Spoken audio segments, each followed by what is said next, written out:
Welcome to Dateline Schools, a presentation of the St. Clair County Regional Educational Service Agency, with your host, Chris Troy.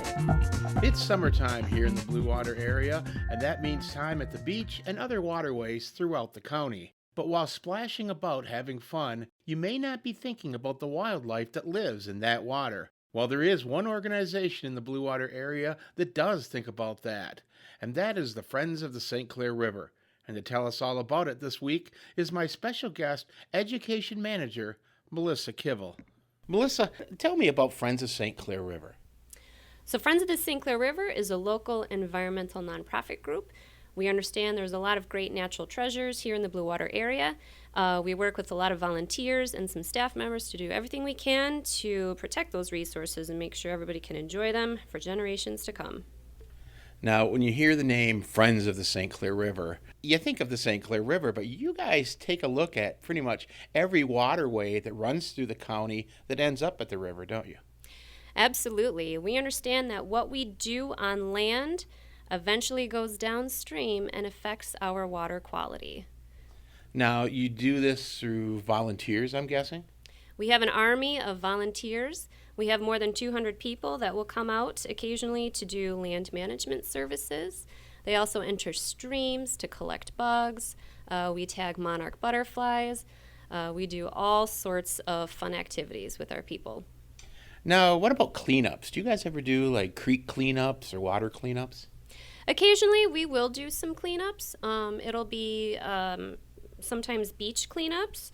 There's a lot of people that do enjoy our local beaches, and we just want to make sure they stay clean so that they don't harm our local wildlife. The Paddle Stewards, what's that all about? Yeah, so the My Paddle Stewards program is a special event that we're hosting that's going to focus on aquatic and terrestrial native and invasive species ID. So we understand that people love using our waterways here in the Blue Water area. We're going to train them on what to look for when they're out on those waterways to protect the integrity of these natural resources. Now, I'm guessing that if you're eating a snack, a power bar while you're out kayaking, don't drop the wrapper in the water. Just being aware of that kind of maintenance, I'm sure, is something you guys are looking for, correct? Absolutely. We want everybody to practice responsible recreation, which includes, picking up your own garbage. But we're going to take a deeper dive into what people can look for when they're out on the waterways. There are some invasive species that we're going to be training people on what to look for. And there's only 25 spots available on this program, so you're going to want to register quick for this because it will fill up fast. Now, Melissa, where is this event going to be held? This event is going to be held at St. John's Marsh Wildlife Area in Clay Township. We'll have easy access there, easy areas to park in. We want to make sure people bring their own kayaks or a paddleboard, bring a life jacket, bring your lunch, and have fun. And if people need to know more information about this, where can they find that out? You can visit us at www.sccriver.org. Melissa, you have a program coming up on August 16th that takes a look at the wetlands. Tell us all about that. So Wetland Wanderings is a really special program that we're hosting at Blue Water Riverwalk County Park, which is located just at the bottom of the hill near the Seaway Terminal. Here you'll find some special ponds, and this area used to be an industrial rail yard. It's been restored to a 6.5-acre park, and we have seen lots of frogs, birds, local wildlife returning to this area.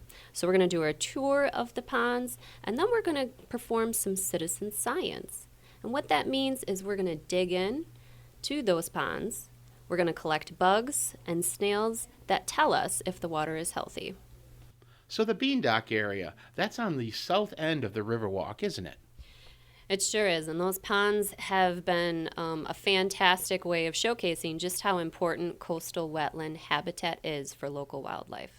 What kind of wetlands do we have here in St. Clair County? I know when you get closer down to Algonac, there's a lot of marshes and things. Is a marsh and a wetland kind of considered the same thing? They're very similar, and you'll find similar animals using that habitat.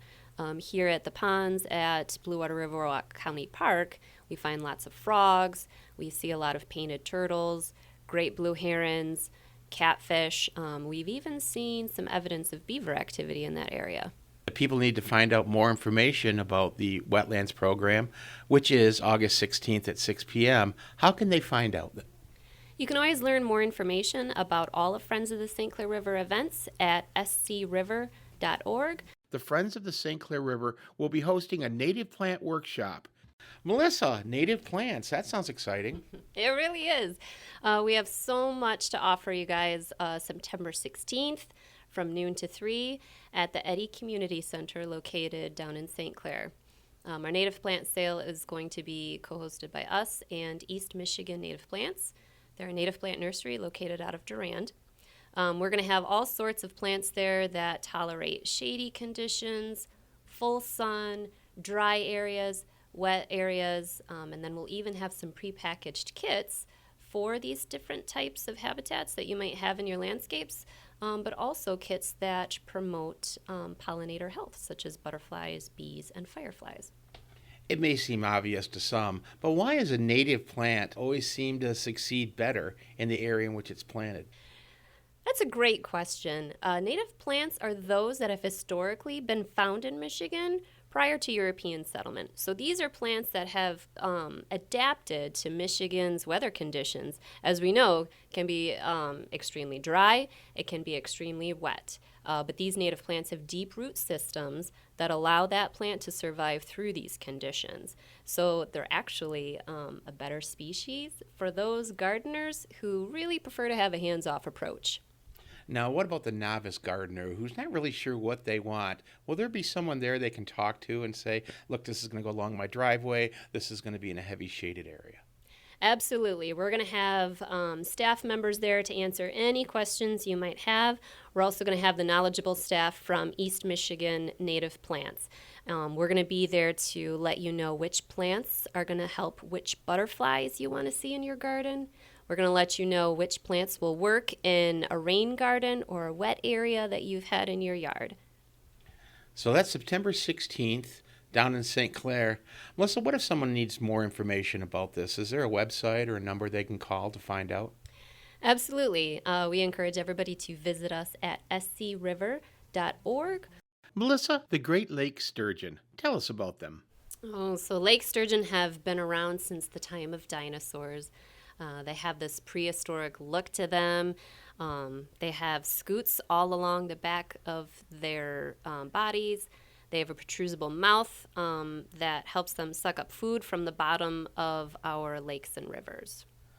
Now, one of the most important things that I know you guys are really into is education. And recently, you, along with St. Clair County RESA, started producing a little documentary that can be used in your training classes as well as other venues. Tell us about that. Yeah, so at Friends of the St. Clair River, it's really important to us that we train the next generation of environmental stewards to take care of our natural resources. And lake sturgeon are just one species that we use to tell that story. Lake sturgeon, they've been around since the time of dinosaurs, yet over the course of one sturgeon's lifetime, so over 100 years, they've dropped to only about 2% of their historical abundance, and that's because of human impact. So we have a very special video that has been produced by our friends at St. Clair County RESA that showcases, what is a lake sturgeon. It starts off as this teeny tiny fish, grows up to 6 to 8 feet long, and just, how it's been affected by humans. And this film that you're having produced, it's not just Friends of the St. Clair River. There's some governmental agencies involved with it, isn't there? Yes, we have many partners that have kind of had a hand at the production of this video.